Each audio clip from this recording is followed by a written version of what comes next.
మానుకోట జిల్లా కేసముద్రంలో ప్రజలు రోడ్డెక్కారు. కేసముద్రంలో స్వచ్ఛందంగా వ్యాపారులంతా బంద్ పాటిస్తున్నారు. రోడ్ల విస్తరణతో వ్యాపార సముదాయాలు కోల్పోతున్నామని వారంతా ఆవేదన వ్యక్తం చేస్తున్నారు. 100 ఫీట్ల రోడ్లు వద్దు, 60 ఫీట్ల రోడ్లు ముద్దు అంటూ నినాదాలు చేస్తున్నారు. కేసముద్రం బంద్ లో 1000 కుటుంబాలు పాల్గొన్నాయి. కేసముద్రం నేషనల్ వ్యవసాయ మార్కెట్ ఎదుట ప్రజలు బైఠాయించి ఆందోళన కొనసాగిస్తున్నారు.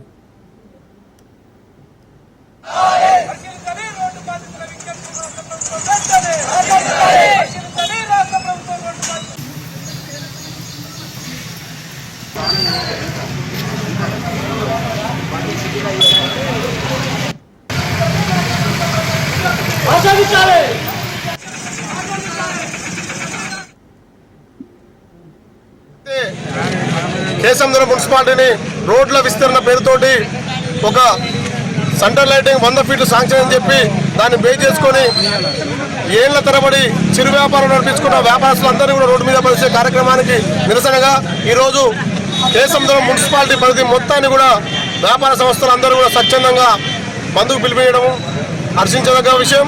దీన్ని పాలక వర్గాలకు కనువిప్పు కావాలని కోరుకుంటూ ఖచ్చితంగా మీరు ఏదైతే 100 ఫీట్ల విస్తరణకు కార్యక్రమాలు చేపట్టిరో దాన్ని తక్షణమే రద్దు చేసుకొని ప్రజల అభిప్రాయాల మేరకు వాళ్ళకి ఏ మేరైతే రోడ్ల విస్తరణ అవసరమో దాన్ని దృష్టిలో పెట్టుకొని పునఃపరిశీలన చేయాలని కోరుకుంటూ మీరు ఖచ్చితంగా ప్రజల అభిప్రాయం మేరకే అభివృద్ధి చేయాలి తప్ప ప్రజలకు విరుద్ధమైన అభివృద్ధి చేయడానికి పూనుకుంటే మాత్రం ఇట్లాంటి చర్యలకు మీరు ప్రజల ఆగ్రహానికి లోనవుతారని చెప్పి కోరుకుంటూ మీరు ఏదైతే 80 ఫీట్లు అని చెప్పి ఒకటి ప్రతిపాదన తీసుకొచ్చారో వరంగల్, మహబూబాబాద్, హైదరాబాద్ సిటీలో కూడా 6 ఫీట్ల డివైడర్ లేదు. ఇక్కడ 6 ఫీట్ల డివైడర్ తోటి చాలా అందమైన రోడ్లు వేస్తారు. మరి దేనికి ఈ ఇండ్లన్నీ కూడా కొట్టి రోడ్లు వేసి దాని మీద ఏం వస్తాయని కూడా ఒకసారి ఆలోచన చేయాలి.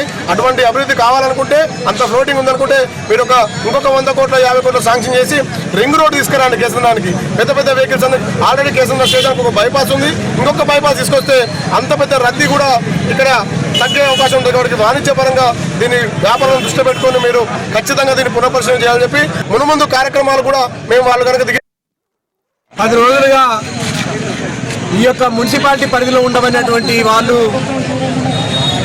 ఈ యొక్క 60 ఫీట్ల రోడ్డు కావాలి, మాకు ఈ 100 ఫీట్ల రోడ్డు చేయడం మూలంగా మేము అందరం కూడా మరి బజార్న పడతాం. మేము నిత్యం వ్యాపారాలు చేసుకొని బతికేటువంటి వాళ్ళము. మరి వ్యాపారంగా చేసుకొని బతికేటువంటి వాళ్ళ మీద మీరు 100 ఫీట్లు కనుక పెట్టడం మూలంగా మా యొక్క ఉపాధి కూడా కోల్పోవడం జరుగుతుంది. అయ్యా మీరు పరిశీలించండి, మాకు 60 ఫీట్లే కావాలని చెప్పి పలు దఫాలుగా పలు రకాల ఆందోళనలు చేసుకుంటూ రావడం జరుగుతూ ఉంది.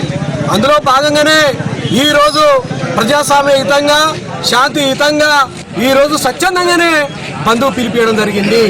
ఏమిటి, మాకు ఈ యొక్క 60 ఫీట్లు అయితేనే మాకు ఉపాధికరం ఉంటుంది, ఉపాధి ఉంటుంది, మా షాపులు దెబ్బతినాయి, మా ఇండ్లు దెబ్బతినాయి, మాకు నష్టం జరగదని చెప్పి వీళ్ళు పలుమార్లు ప్రభుత్వం దృష్టి తీసుకొస్తా ఉన్నారు.